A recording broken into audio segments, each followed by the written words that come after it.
These are the solutions for Chapter 5.1 for our written textbook homework. The first question that we're looking at is problem number 10, and it's a straightforward question, which asks why is the following not a probability model? So it has to go back to our definition from a class. What is a probability model? So that's the first question we must answer, and all that is really a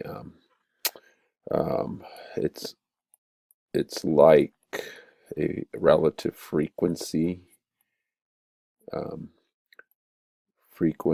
table, but just related to probabilities. That's it. So it's a relative frequency table with probabilities, and then with the added probabilities, with the added requirements that each category must contain a probability or a value. This value must be between 0 and 1, all these values, because that's what a probability is. It's a value between 0 and 1.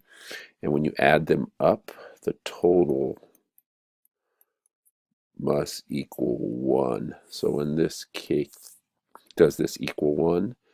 0.1, 0.1 is 0.3 plus 0.4 plus 0.2, all of that. 1, 2, 3, 7, 9 equals 1.2.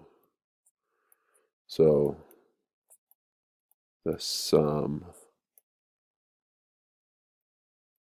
does not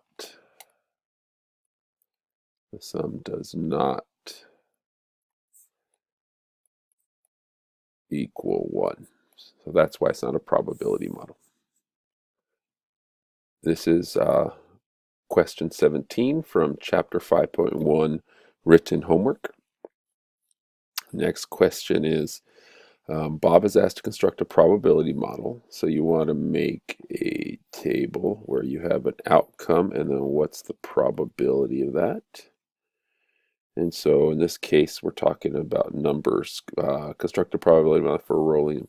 The x value is the outcome for rolling a die. So that would be, we could write that in. I just used a variable instead. But this is the outcome of rolling a die, one dice or a die. And so then the values you would put in there 2, 3, 4, 5, 6, 7, 8, 9. I'm sorry, not one die, rolling dice, a pair of dice. Not just one die, pair of dice. 10, 11, 12. And so then that's what we're asking Bob to do. He lists the outcomes because there are 11 outcomes. He reasoned that the probability of rolling a 2 must be 1 out of 11. What is wrong with his reasoning? The reason is basically not all outcomes are equally as likely, and that's the issue there with this.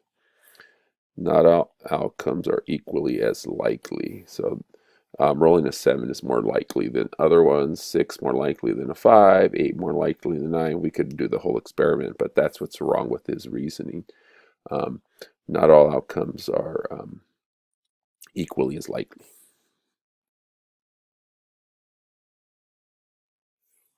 This is problem number 36 from chapter 5.1 written homework.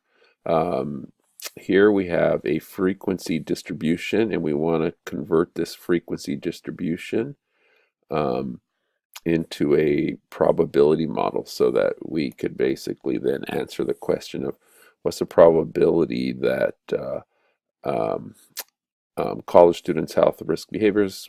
How often do you wear a seatbelt when driving a car? What's the probability that if you select a college student, that they never wear a seatbelt versus someone who always wears a seatbelt?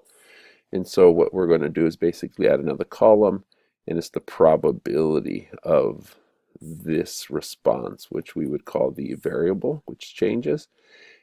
And then we would just construct the probability. So first you need to do is get the total number of people who were asked. That total, when we add this up, when you add that up, is 4521. And then to get the probability, you just do 118 divided by 4521, 249 divided by 4521. And so you're basically making, like I said, a relative frequency, but these values represent a probability. And so that's the distinction between what's called, again, a probability model. Like I said earlier, it's just a relative frequency table, but the values represent a probability. So we've done this math already. We've done this before, and whatever values you get here, then make up your probability model. And a key thing to remember in any of those, after you divide those, key thing to remember is I'm going to go to 3 decimals. Probabilities usually go to 3 decimals. 0.055. You got to get your calculator out to do this. 0.076, 0.158, and 0.684. And then when you add them up, it needs to be very close to 1 when you add them up to be a probability model. But that is the case since everything here involves the entire survey, all the people, it's 100% of the people, so this should add up. These values are between 0 and 1, all of these individual values, and when you add them up, it equals 1 or very close to 1. And then part B, so this is question A. Part B, is it unusual for a college driver to never wear a seatbelt? So what's the probability that a college student never wears a seatbelt? It's 0.026.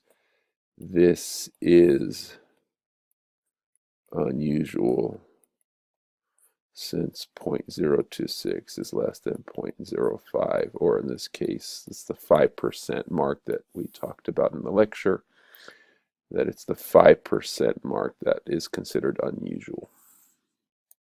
Problem 60 from Written Homework, Chapter 5.1. It's a famous, Ask Marilyn is a famous article, columnist in the Parade magazine. She's supposed to be considered one of the smartest, highest IQ people in the world. I'm not exactly sure, but I know I heard that. And so she posed this question. And if you want to look online, you can look it up. But there's also another famous problem for older people. It's called the Monty Hall problem. It's a very famous problem in mathematics, and so you can look that up, but it's related to this question. You're to select one envelope. There's 4 top envelopes on a table. One contains $100. You select one of them. The game host discards 2 of the remaining 3 envelopes and informs you that they do not contain the $100 bill. Then the host offers you an opportunity to switch envelopes. What should you do? It's a famous question. Do you keep or switch? But here's the answer for it, and I'll explain it quickly. Since there was 4 choices, when you think about it, only one of them has the $100 bill. So we don't know which one has it, but let's say it's that one. And if you randomly choose one, you only have a when you choose, the probability of being right on the first choice equals 0.25 on your first pick. And the probability of being wrong